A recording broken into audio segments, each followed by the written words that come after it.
अस्सलाम वालेकुम, welcome back to my channel Shahzain Yasir.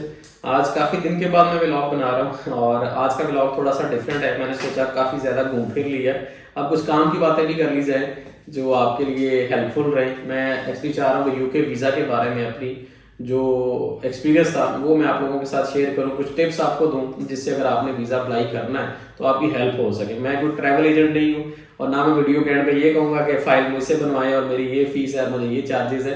Help आपकी ज़रूर करूँगा लेकिन फ्री ऑफ कॉस्ट करूँगा। और कुछ टिप्स है, मेरा अपना पर्सनल एक्सपीरियंस है कि ये चीज़ें अगर आप फॉलो करते हैं तो आप अपने यूके का जो वीज़ा है आप इजीली खुद से अप्लाई कर सकते हैं। आपको किसी भी एजेंट की ज़रूरत नहीं पड़ेगी, लेकिन उसके लिए आपको ये वीडियो एंड तक देखनी पड़ेगी।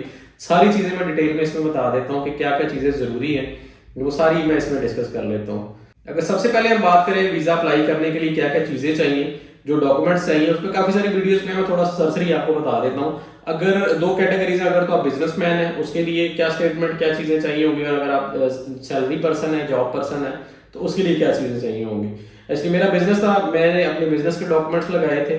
आपने अपना सबसे पहले बिजनेस का प्रूफ देना है कि आपका बिजनेस किस चीज़ का है, उसका लेटर हेड चाहिए होगा, उसका कार्ड चाहिए होगा, उसकी चैम्बर की रजिस्ट्रेशन, उसका कार्ड चाहिए होगा चैम्बर का।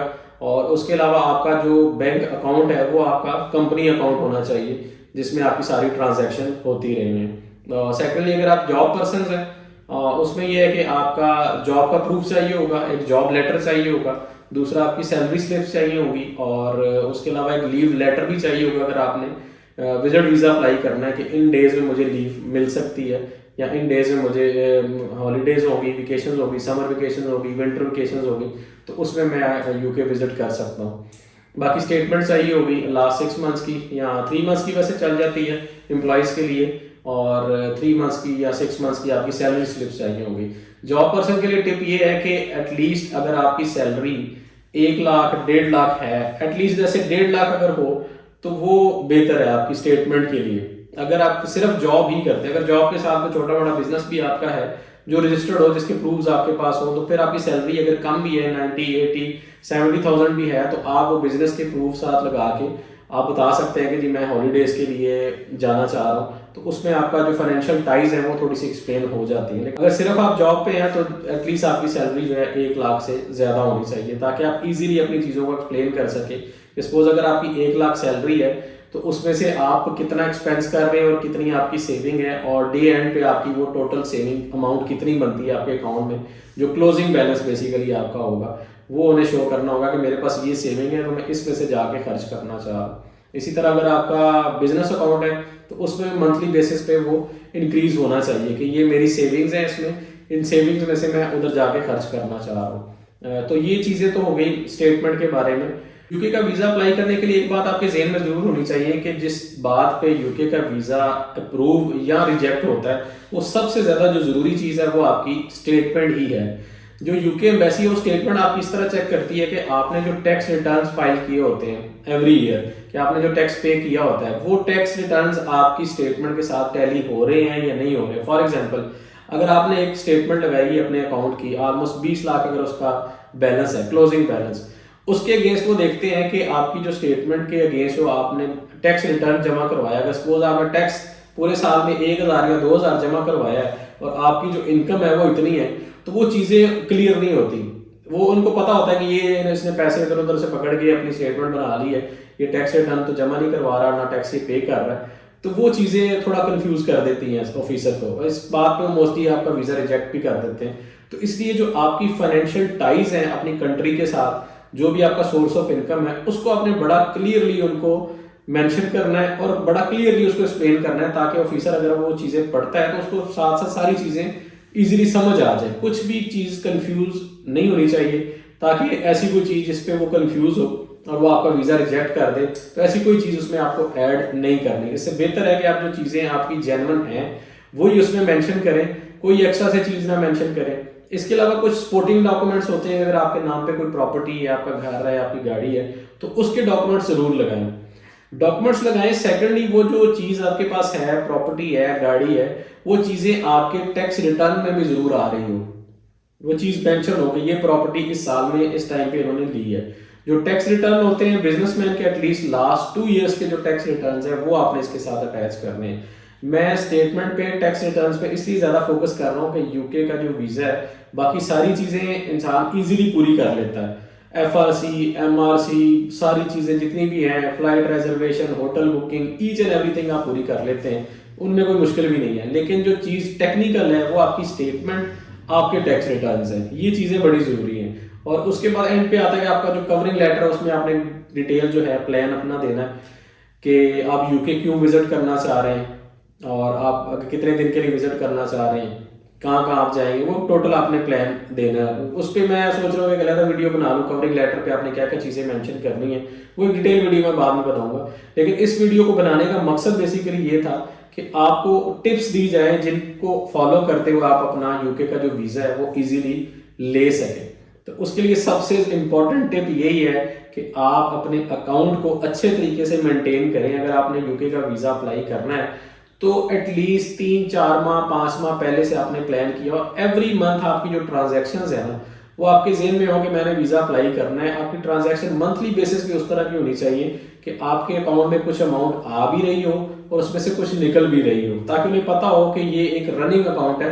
तो डे एंड पे, मंथ के एंड पे आपकी इतनी सेविंग हो रही है और एवरी मंथ वो सेविंग बढ़ती जानी चाहिए। अब बात कर ले कि अकाउंट में कितने पैसे होने चाहिए।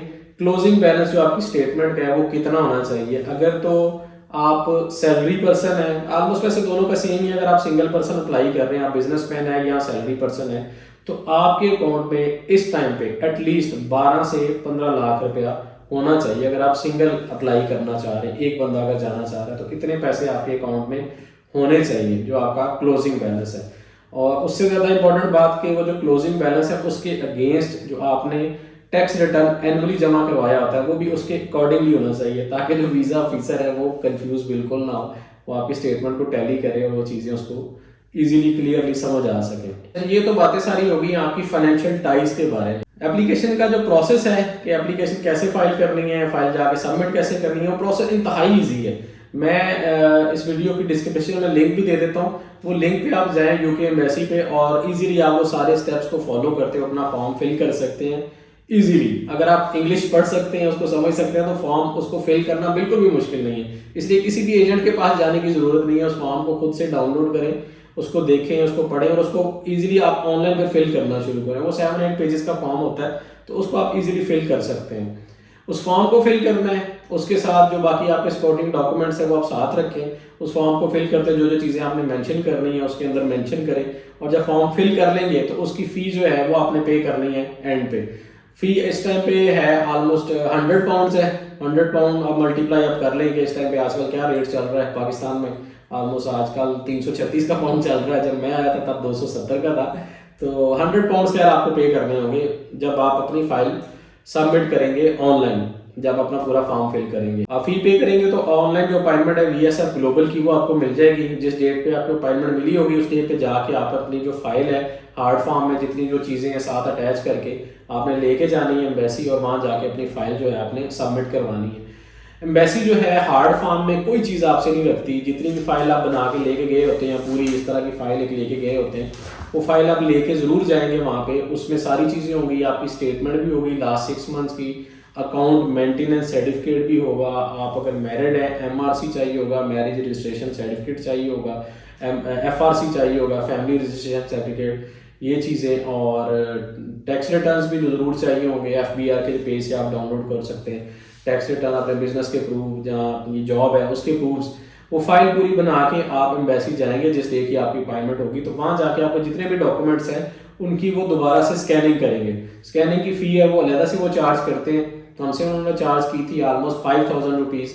पूरी फाइल को उन्होंने मतलब स्कैन करके वो फाइल आपको वापस कर देते हैं, तो आपका जो केस है वो ऑनलाइन पुट हो जाता है। उसके अलावा वहाँ पे एम्बेसी में आपकी फ़ोटोज़ बनती हैं, आपका बायोमेट्रिक होता है, तो उसके बाद आप वहाँ से फ्री हो जाते हैं। जो वीज़े का प्रोसेस टाइम है, वैसे नॉर्मली एम्बेसी वाले भी यही कहते हैं कि तकरीबन 45 से 60 दिन का टाइम होता है, 1.5 से 2 माह का। लेकिन अल्लाह का शुक्र है मेरा वीज़ा 35 डेज़ के बाद आ गया था, क्योंकि मैंने जो वीज़ा अप्लाई किया था वो स्टैंडर्ड विजिटर वीज़ा था 6 मंथ्स वाला, वो अप्लाई किया था। वो 35 डेज़ के बाद अल्लाह का शुक्र है कि अप्रूवल आ गया था और वीज़ा लग गया था। ये थी जी कुछ इंपॉर्टेंट बातें वीज़ा के बारे में। नेक्स्ट जो वीडियो है वो भी मैं वीज़ा के बारे में ही बनाऊंगा, लेकिन उसमें मजीद जो इसको मैं एलेबोरेट कर सकूँ वो चीज़ें मैं आपके साथ ज़रूर शेयर करूँगा। किसी किस्म की कोई बात पूछनी हो तो कमेंट्स में ज़रूर पूछिएगा। वीडियो अच्छी लगी है तो वीडियो को लाइक ज़रूर कीजिएगा और चैनल को ज़रूर सब्सक्राइब कीजिएगा। Thank you so much for watching. अल्लाह हाफिज़।